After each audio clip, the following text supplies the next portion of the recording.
Welcome to Siddhivinayak Education Institute.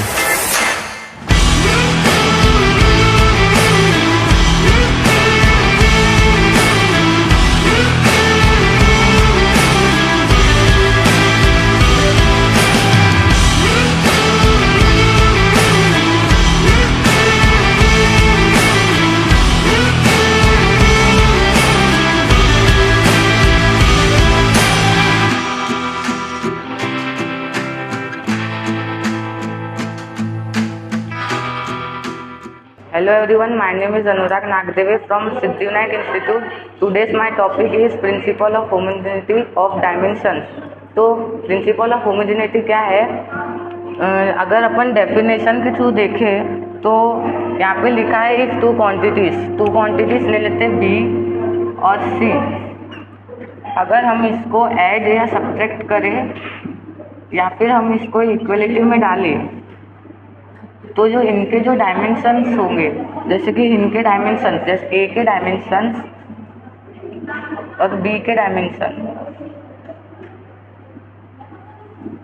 और सी के जो डायमेंशन है ये आपस में इक्वल होंगे। यहाँ पे ध्यान रखना, यहाँ पे इक्वलिटी और बनकर भाई दो।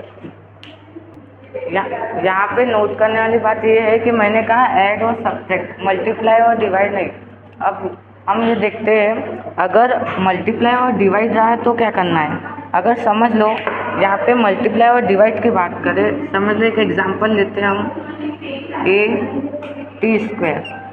तो ये एक्सेलरेशन है, इसका जो डायमेंशन होता है L1 t-2 और ये टाइम है तो t और स्क्वायर है तो 2।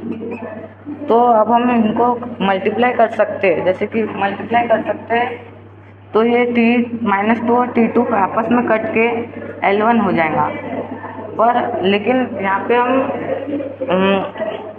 एडिशन और सब्ट्रैक्शन में नहीं कर सकते क्योंकि उसमें तो इक्वल हो जाते हैं ना।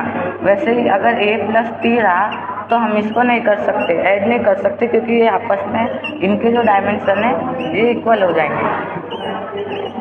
तो रुकना तो चलो, अब हम इसको एक एग्जांपल के थ्रू लेते हैं। जैसे कि दिया है यहाँ पे v is to U plus A T. अब यहाँ पे आप बोलोगे कि ये जो इक्वेशन है ये गलत है, तो हाँ ये सही में गलत है, पर इसके जो डायमेंशन है वो इसके डायमेंशन देखते तो ये वेलोसिटी है, वेलोसिटी मीटर पर सेकंड होती है, तो इसके जो डायमेंशन होंगे L1 t-1 होंगे। ये भी इनिशियल वेलोसिटी है तो इसके भी डायमेंशन जो होंगे वो L1 t-1 होंगे।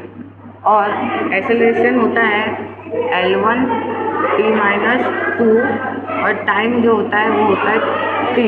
अगर हम इसको आगे सॉल्व करें तो ये बन जाता है L1 t-1। तो यहाँ पे हम देख सकते हैं इनके जो डायमेंशंस है वो सेम आ रहे। इस इक्वेशन का नाम जो है हम इक्वेशन 1 दे देते। अब हम एक और इक्वेशन उठाएंगे S is to U T plus A T square.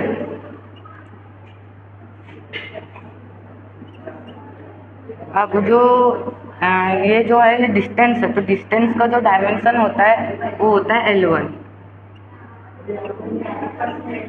और ये जो है ये वेलोसिटी है, तो वेलोसिटी का जो डायमेंशन होता है L1 t-1 और टाइम का जो होता है वो होता है t।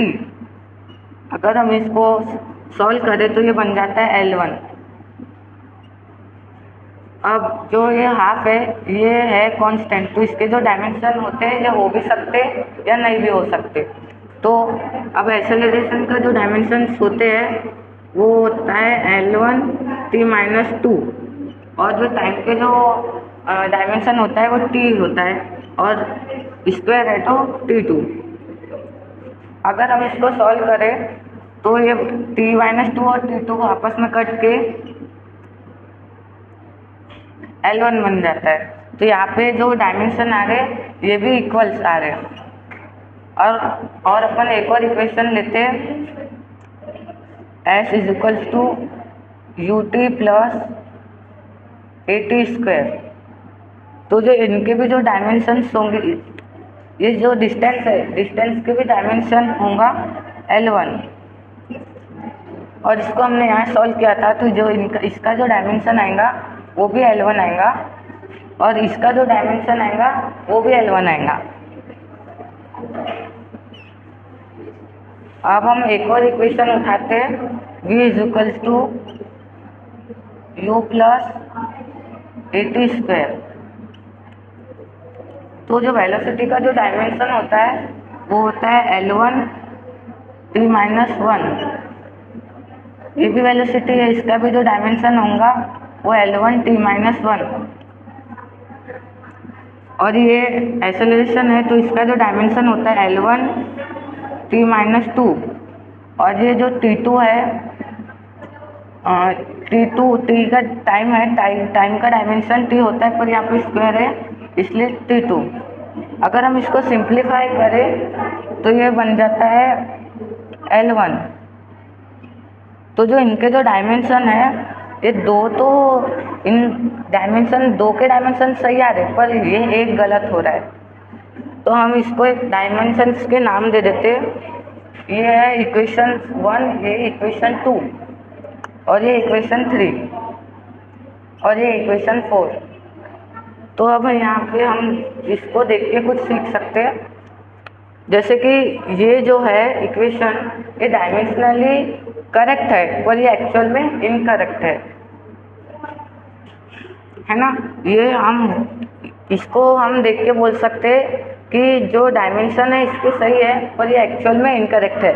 एक्चुअल में तो ये करेक्ट है, पर इसके जो डायमेंशन है गलत है। इसका मतलब ये होता है कि अगर कोई डायमेंशन में सही है तो इसका मतलब ये नहीं कि वो एक्चुअल में करेक्ट होगी। और ये जो दो इक्वेशंस है, इनको हम देख के बोल सकते हैं कि देखो यहाँ पे जो ये इक्वेशन ये एक्चुअल में करेक्ट है, और ये जो इक्वेशन है एक्चुअल में इनकरेक्ट है, पर इसके भी डायमेंशन सही है और इसके भी डायमेंशन सही है। तो हम ये बोल सकते हैं कि अगर डायमेंशन गलत आ रहे तो वो एक्चुअल में जो इक्वेशन होंगी वो भी गलत होगी। पॉज करो। जो अभी तक के हमने जो पढ़ा ये क्वेश्चन सॉल्व करने के लिए सफिशिएंट है, तो हम देखते हैं कि हम इससे क्वेश्चन सॉल्व कर सकते हैं कि नहीं। तो हम यहाँ पे क्वेश्चन क्या है, यहाँ पे बोल रहा है ABC के डायमेंशन निकालो। एक इक्वेशन दिया है और ABC के डायमेंशंस निकालो। यहाँ पे x डिस्प्लेसमेंट है और t टाइम है। तो सबसे पहले हम इक्वेशन लिखेंगे, अपनी क्वेश्चन में तो है ही, पर अलग से इक्वेशन लिखेंगे।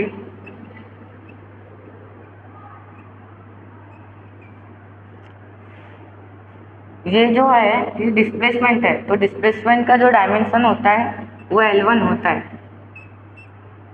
और हमने क्या पढ़ा था कि जो क्वांटिटी ऐड में रहेंगी उनके जो डायमेंशन है सेम रहेंगे।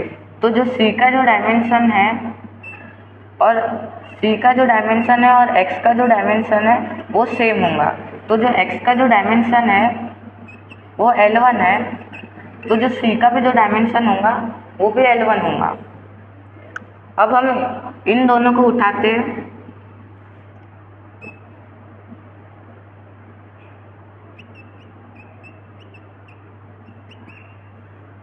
अब ये दोनों इक्वल्स में है, तो इनके भी जो डायमेंशन है ये सेम होंगे। तो जो x का जो डायमेंशन है वो L1 है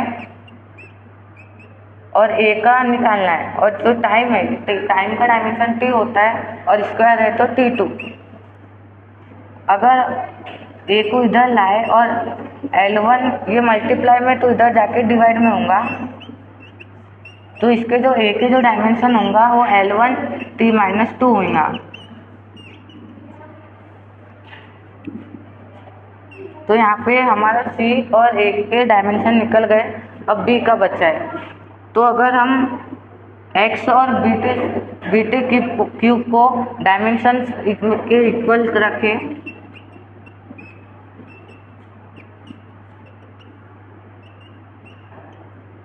X का जो डायमेंशन है वो L1 और ये टाइम का तो T होता है और क्यूब है तो क्यूब।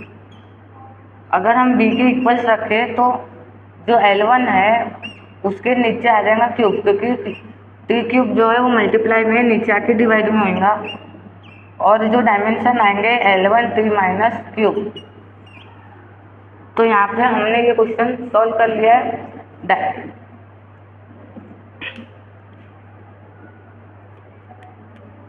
तो ए के जो डायमेंशन है वो ये है, सी का डायमेंशन ये, और बी का जो डायमेंशन ये है। जो हम पूछा था वो हमने सॉल्व कर लिया है।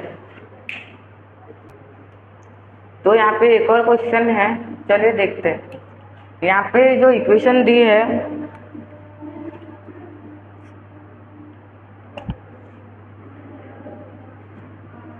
Is equals to A minus T square upon B X, और हमको बोल रहा है कि P जो है वो प्रेशर है, T टाइम है, और X जो है वो डिस्प्लेसमेंट है।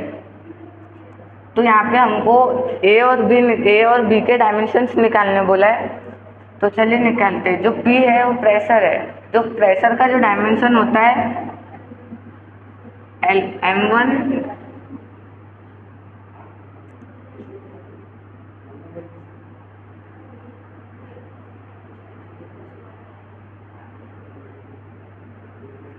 प्रेशर का जो डायमेंशन होता है M1 L-1 T-2 होता है। अभी इन दोनों को देखकर कुछ याद आ रहा है? इनके जो डायमेंशंस होंगे वो आपस में इक्वल होंगे, A equals to T square. जो T जो है वो टाइम है, T टाइम का डायमेंशन T होता है, तो टी स्क्वायर। तो अब हम टी स्क्वायर को यहाँ पे सिर्फ टी स्क्वायर लिखेंगे, और x जो है डिस्प्लेसमेंट। तो यहाँ पे जो प्रेशर का डायमेंशन मैंने गलत लिखा था, M1 L1 आता है। तो चलिए देखते हैं T2, और ये जो x जो है x डिस्प्लेसमेंट है, तो डिस्प्लेसमेंट का जो डायमेंशन होता है वो L1। अब देखो B को हम इधर ले जाएंगे, T2 अपने जगह में रहेगा और L1 अपने जगह में रहेगा। इसको हम नीचे लाएंगे।